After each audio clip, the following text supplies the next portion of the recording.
Car c'est un jour de vengeance pour l'Éternel, une année de représailles pour la cause de Sion. Apocalypse 22, Ésaïe 34, 8.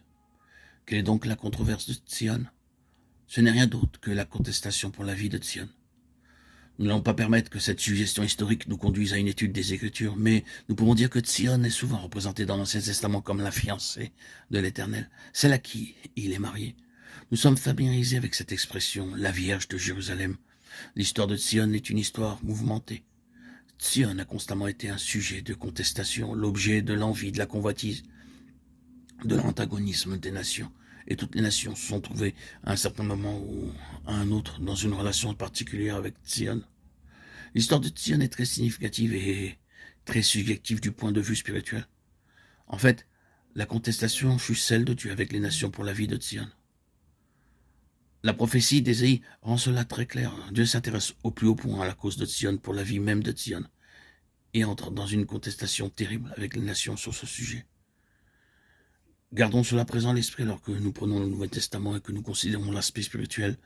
Dans le livre de l'Apocalypse, nous trouvons la cité sainte, la nouvelle Jérusalem, descendant du ciel d'auprès de Dieu, parée comme une épouse, et l'ange prenant l'apôtre lui parle ainsi. « Viens, je te montrerai l'épouse, la femme de l'agneau » Apocalypse 21, 9.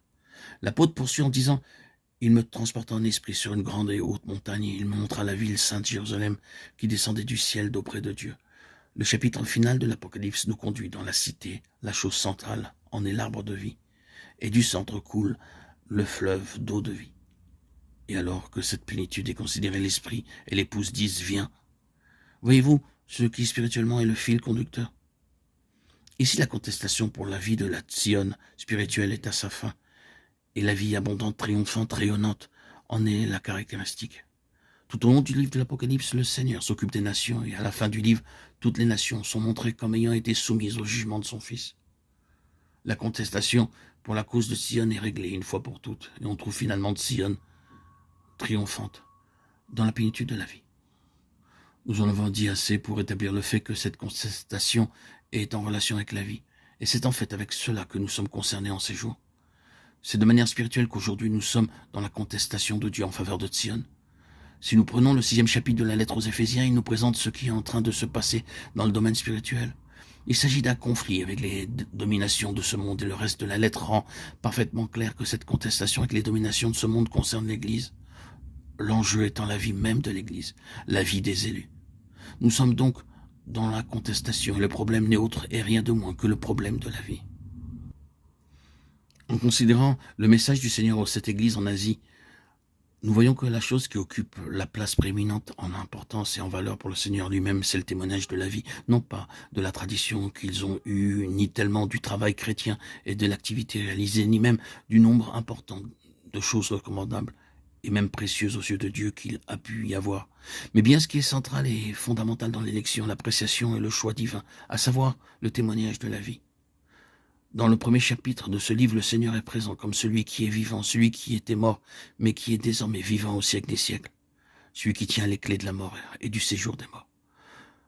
Relevé à présent d'entre les morts, il est montré maintenant parmi les 7 chandeliers d'or qui sont les vases de son témoignage. Il les juge sur la base de ce qu'il est, lui, le vivant, celui qui a vaincu la mort. Ce qu'il découvre et révèle dans ses églises est la mesure de ce qui a été perdu de son témoignage.